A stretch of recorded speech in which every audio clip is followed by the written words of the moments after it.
आज हम बात करेंगे राजनीतिक संस्कृति व राजनीतिक समाजीकरण, इन दोनों में संबंधों की बात करते हैं। तो सबसे पहले हम बात करते हैं कि देखो, राजनीतिक समाजीकरण बहुत ज़्यादा आवश्यक है। अगर राजनीतिक समाजीकरण नहीं होगा ना, तो फिर राजनीतिक संस्कृति संभव नहीं है। कैसे? देखो, राजनीतिक समाजीकरण का मतलब क्या होता है? तो राजनीतिक समाजीकरण, और राजनीतिक समाजीकरण क्या कहता है? राजनीतिक समाजीकरण हमें ज्ञान प्रदान करता है, और वो ज्ञान किसका हमें प्रदान कर रहा है? शासन का। शासन बोलते हैं या राजनीति बोलते हैं। तो राजनीतिक समाजीकरण हमें शासन का या फिर राजनीति का क्या प्रदान करता है? ज्ञान। तो हम समाज में रहते हैं, और समाज में रह करके शासन में क्या चल रहा है? समाज में हम रहते हैं, और समाज में रह करके शासन में क्या चल रहा है, सरकार किस प्रकार से काम कर रही है, इसका अगर हमें ज्ञान है, इसका मतलब राजनीतिक समाजीकरण है। अब अगर हम बात करें कि राजनीतिक समाजीकरण के द्वारा ही राजनीतिक संस्कृति के गुण, विश्वास और मनोवेग, तो इनके गुणों, विश्वास और मनोवेगों को भावी पीढ़ियों तक पहुंचाया जाता है। कहने का मतलब यही हुआ कि राजनीतिक समाजीकरण के माध्यम से ही राजनीतिक संस्कृति का हमें नॉलेज होता है, या राजनीतिक संस्कृति के बारे में महत्वपूर्ण भूमिका व्यक्ति कब निभा पाता है? जब उसका राजनीतिक समाजीकरण हो। वापस से देखें, देखो कुछ चीज़ें हैं, जैसे परिवार है, मित्र मंडली है, शिक्षण संस्थाएं हैं, इसके अलावा धार्मिक जो भी संस्था है, हित समूह, राजनीतिक दल, ये कुछ जो चीज़ें आप देख रहे हो, इनके माध्यम से क्या होता है? व्यक्ति को ज्ञान होता है। किसका? राजनीति का या शासन का। तो परिवार, हम परिवार में रहते हैं, परिवार में रह करके किस प्रकार से सरकार काम करती है, उसके आदेशों का पालन जो राज्य के लोग हैं वो करते हैं। उसी प्रकार से हम परिवार में रहते हैं, परिवार में मुखिया है, मुखिया के जो आदेश होते हैं उनका पालन परिवार के सदस्य करते हैं।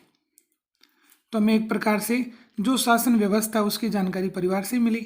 फिर मित्र मंडली की बात करते हैं। हमारे मित्र जैसे होंगे, उनके विचार जैसे होंगे, वैसे विचार हमारे हो जाएंगे। ठीक है, तो एक प्रकार से शासन के प्रति उनके विचार कैसे हैं, वैसा ही हमें उनसे क्या होगा?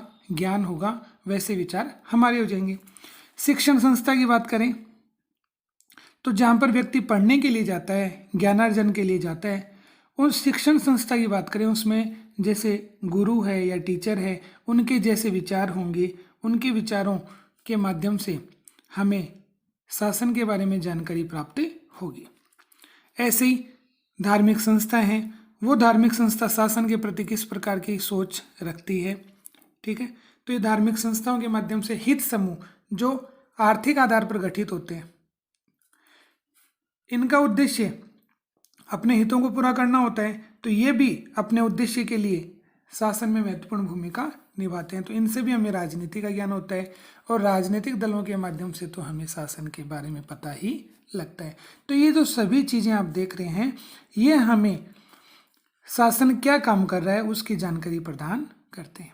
तो जब तक राजनीतिक समाजीकरण का ज्ञान नहीं होगा कि राजनीतिक समाजीकरण क्या है, शासन किस प्रकार से काम कर रहा है, व्यक्ति को अगर ज्ञान ही नहीं होगा, तो फिर राजनीतिक संस्कृति की उम्मीद भी नहीं की जा सकती है। तो राजनीतिक समाजीकरण ही हमें राजनीतिक संस्कृति में ढालने का क्या करता है? प्रयास। कहने का मतलब एक पिता होता है, और पिता के जो विचार होते हैं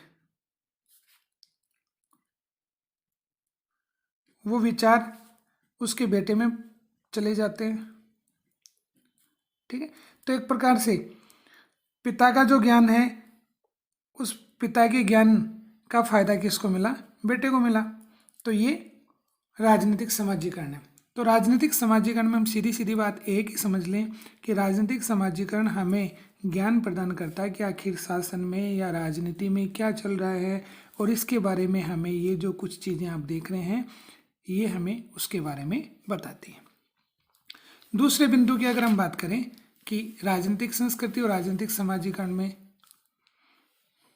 क्या संबंध है, तो दूसरी चीज हम देखें तो राजनीतिक समाजीकरण के जरिए ही समाज अपने मूल्यों व मानकों को एक पीढ़ी से दूसरी पीढ़ी तक संचारित या फैलाता है। इसके दो प्रभाव हैं, जैसे अभी हम बात कर रहे थे ऊपर कि एक पिता है और पिता के जो विचार होंगे उन विचारों का प्रभाव किस पर पड़ेगा? बेटे पर। लेकिन बेटे पर बोल दें, बेटी पर बोल दें, या इसको हम परिवार के सदस्य बोल दें,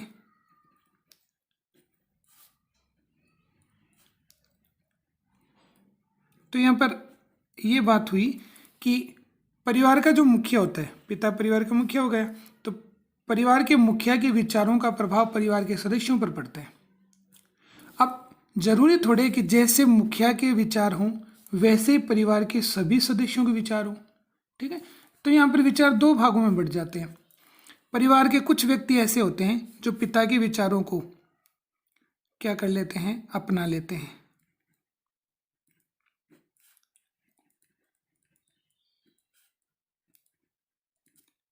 लेकिन कुछ जो परिवार के सदस्य होते हैं वो नए नए विचारों को ज़्यादा पसंद करते हैं। वो परिवार के मुखिया या परिवार के जो पिता हैं उनके विचारों को हूबहू वैसा नहीं अपनाते, तो उनके नए विचार होते हैं।